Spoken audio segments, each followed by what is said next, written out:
Pertanyaan berikutnya terkait apa metode yang tepat dalam menangani kenakalan remaja seperti ini? Ya, apakah remaja yang nakal ini karena pengaruh dari kenakalan orang tua? Ya, bisa juga. Harus introspeksi, ya kan? Dulu gimana, kan begitu. Misalnya kalau lalu ditegur, dulu juga bapak begitu. Itu susah kalau sudah begitu. Ya kan, berarti harus ada tentu perbaikan di rumah itu secara keseluruhan, ya, introspeksi diri.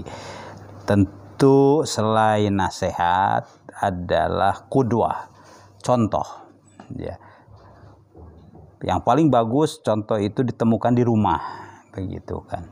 Kalau tidak, ya temukanlah di sekolah, ada guru, ya, atau di lingkungan masyarakat, sahabat dekatnya. Jadi imma di rumah, contoh itu, atau di sekolah, guru menjadi idola, atau ya teman dekatnya, ya seperti itu, ya.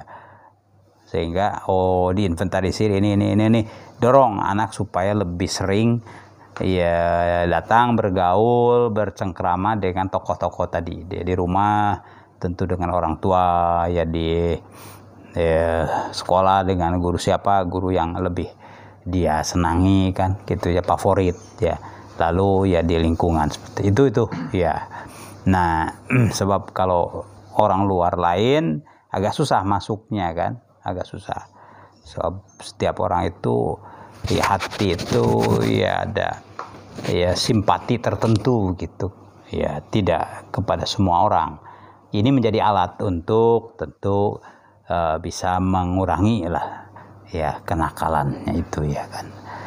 Baru ya mungkin nasihat-nasihat agama, tapi melalui ya pintu-pintu yang tadi.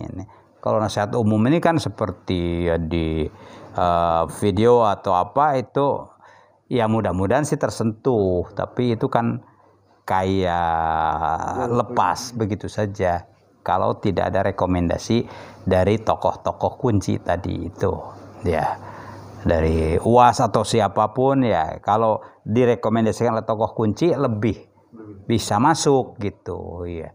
Kalau tidak, ya dia tawaran bebas saja, ya. Di medsos juga banyak yang begitu, yang tidak Islami, yang mungkin dalam usianya yang demikian malah lebih tertarik dengan musik atau apapun, kan, ya, daripada dengan tilawatil Quran atau nasihat agama, kan begitu. Penting ini Pak, tokoh-tokoh kunci itu.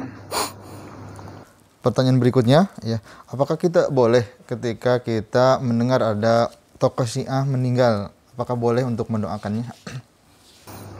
Ya, mendoakan bagaimana? Kalau mendoakan untuk masuk Islam kan udah enggak, ya kan. Syiahnya Syiah yang mana lagi, kan? Karena Syiah itu anwa. Ada Syiah yang ya Rafidhah disebutnya, ada Syiah Zaidiyah, ada Syiah macam-macam, kan begitu. Akidahnya juga beda-beda. Kalau Syiah Rafidhah ya yang menolak ya keimaman para al-khulafa ar-rasyidin, bahkan menganggap para sahabat itu ya pentolannya adalah Umar, Abu Bakar, itu kan murtad, kafir, kan begitu. Nah, tentu hadis sahih, siapa yang mengkafirkan orang yang baca syahadatain, ya kalau tidak jatuh ke yang dituju, ya balik ke dia gitu, kan, yang kafirnya. Nah, ini kan tentu problematik, ya kan, paling tidak, kan ini persoalan akidah. Seperti apa posisi sebelum dia meninggal itu, ya kan, apakah masih akidahnya itu takfir para sahabat dan takfir para al-khulafa ar-rasyidin, Abu Bakar, Umar, kan begitu, atau ada akidah yang lain yang menyalahkan Rasul sallallahu alaihi wasallam, salah itu, kan, mestinya ke Ali, kenapa jatuhnya ke Abu Bakar. Nah, kalau menyalahkan Nabi itu sudah ya lain lagi hukumnya, kan. Nah jadi karena kita tidak tahu persis, tapi secara umum prinsip atau mabda Rafidhah itu kan begitu. Ya sudah. Dari segi akidahnya ya kita lebih baik pasif saja. Ya, tidak juga kita syamatah. Ya, alhamdulillah, nah nggak perlu. Itu kan syamatah namanya. Tidak juga ya kita ya memberikan hak seperti kepada muslimin yang salimul akidah, tidak juga kan. Ya udah diam saja dah. Ya, itu saya kira aslam, ya kan. Lebih aslam. Kalau ya tidak ada informasi bahwa yang bersangkutan sudah keluar dari Syiah Rafidhahnya. Sepertinya tidak ada kan info itu. Ya, dia tetap ya dalam posisinya, ya sudah. Ya, lebih baik pasif. Pasif saja. Ya nggak perlu doakan, toh amalnya itu menjadi doanya sendiri kan. Ya apakah kemana nanti ujungnya itu amal dan imannya itulah yang akan yahdihim bi imanihim, akan mendorong kemana itu sesuai dengan imannya. Imannya ya salah ya tentu mendorongnya ya ke laknat Allah kan. Kalau imannya sahih mendorong mengantarkannya ke ridha Allah, ke surga. Itu sih innalladzina amanu yahdihim rabbuhum bi imanihim, itu jelas ya kan. Baik, jazakumullah khair. Pertanyaan berikutnya, bagaimana cara menambah rakaat sholat ya di dalam sholat apabila kita lupa dan kita sudah beraktivitas? Sudah salam artinya ya. Tapi yakin bahwa rakaatnya kurang gitu ya. Atau ada yang mengingatkan dan yakin, oh iya, ini kasus pernah terjadi di masa Rasul Shallallahu Alaihi Wasallam ya, dalam sebuah perjalanan jihad tentu saja. Karena perjalanan jauh capek gitu kan, tertidur itu kepasukan tuh tertidur, termasuk Rasul SAW tertidur begitu. Ya, baru terbangun itu setelah diterpa panas matahari karena di gurun di pasir, tentu saja lebih cepat kan, sengat. Ada sebagian sahabat ya terbangun ya duluan, wah ini ya, lalu azan ya, ini sudah lewat ini subuh tapi ya belum saat subuh, hingga dia ya azan begitu. Kaget yang lain ya bangun ya.